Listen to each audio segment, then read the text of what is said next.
how used to, I mean, you're used to playing in pain. This can't be fun though. I mean, to deal with, you thought you were maybe through all this health issue stuff, and now you're going through a whole different thing. I mean, I'm just doing whatever I can to help the team, and like I said, it's mind over matter at this point. How would you score Kristen's dive over the table yesterday? It was excellent. It was excellent form, I thought. Good, nice little scorpion for her.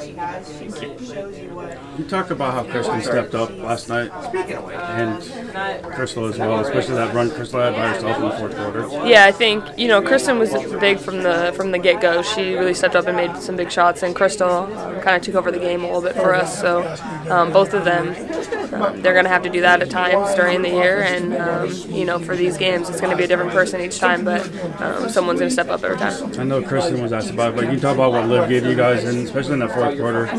Yeah, when Liv comes in and she kind of just does what she does in the paint, it makes it easier for us to play overall and play defensively and have trust that we're going to get that rebound or someone's going to get a hand on it. So it makes our defensive presence a lot stronger because people can't get the same shots in the lane as they could before just because of how long she is. And so for her to be able to step up and continue to get better as these games go on is really big for us. I want to ask you about your back specifically, but I'm kind of fascinated this time of year. Everything that funnels towards this, everything you guys do, whether it's the classroom, the season, it all comes down to these moments, and then you have it kind of inconvenienced by having to deal with something like that. Like, what is this whole kind of existence like this week while you're managing discomfort, working towards a goal as a senior? It's like high impact times. Yeah, I mean, when the games come around, and I mentally am at where I need to be. And I think, like I said, people over the country are dealing with stuff that people don't even know about. And it's just what it is. You've been playing for so long, you've had such a long season, you've had so many practices that there's always going to be something bothering you. But, for me, I'm just trying to do whatever I can to help the team. How about just actual basketball? Like, they'll probably need a little more out of you tomorrow to get past a really good team. What do you take from last night, and what maybe you hope to do a little bit better tomorrow? I mean, I'm just going to continue to play the game I've played all year, and that's do whatever we need. I really don't care if I score 0 points as long as we get the win. I'll do whatever it takes. I think every single person feels that way on the team. If the team needs me to step up and score 30 tomorrow, then I'll be ready to do that. But I'm not going to force anything that's unneeded, and neither is anyone else on the team. The play where you got fouled and had to fix your hair and everything, a little disheveled. What was that like? Were you dazed at all? Or it was.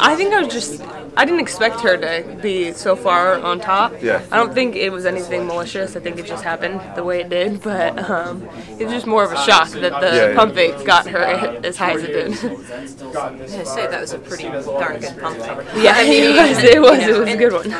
Can you address that, because and I don't want to dwell on, but when you're having maybe a little tough time physically, you have to sort of grind deep to make plays, and that ended up being a really big play for you guys. Are you out there sort of thinking, okay, I'm still going to make things happen out here?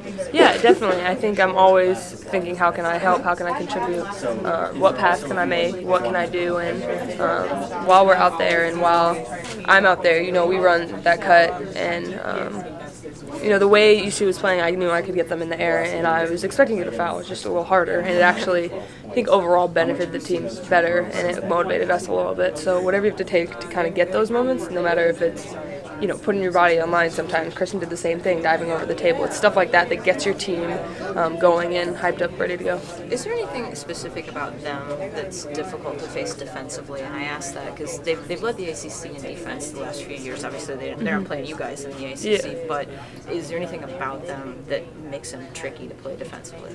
I think they have really good length and quickness. I think they have a good balance of athleticism, which makes it harder to kind of decide what you can do exactly. You got to play a couple different ways against certain people, and so that's what makes their defense that much better. Because teams like UCLA, for example, they're all athletic, all trying to get every steal. So you kind of have a certain way. You got to slow down shot fakes, ball fakes, stuff like that.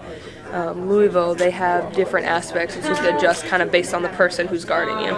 You've been pretty good about staying in the moment, and I ask that because it's always so hard for seniors, and you've watched the seniors go through this, to just sort of stay in the moment and not get overwhelmed by potential emotion of situations. Have you been able to do that pretty well? Yeah, I felt pretty good this year with all of that. I think each time we've had kind of like a senior milestone, I feel like it's been almost, I've been so focused that I'm kind of waiting to enjoy all those moments, and whenever I can, I will. But because we have so much that we're doing and so many things that we want to still accomplish, it's easy to stay focused and in the moment. Do you ever have any time to think about what's next? Because it happens so fast, and obviously your siblings have been through this, but it happens so fast afterwards. Have you even thought about that? Because the draft is literally 3 days after the national championship game. Yeah, it's pretty crazy how quick the turnaround is, but I feel like especially with this year, there's so many things that are just so out of your control once you get to that point. You can't control what people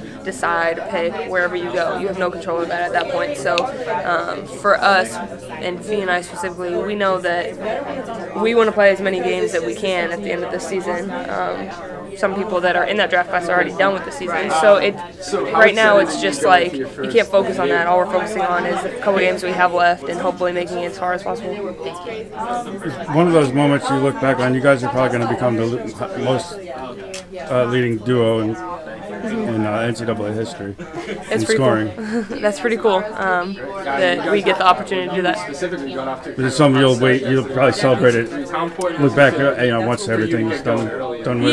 Yeah, definitely. I think, we're trying to, both of us are pretty good at scoring. That's what we do, and we're trying to, just do what's best for the team at this point. And since that's what is best for the team a lot of times, we're going to continue to do it.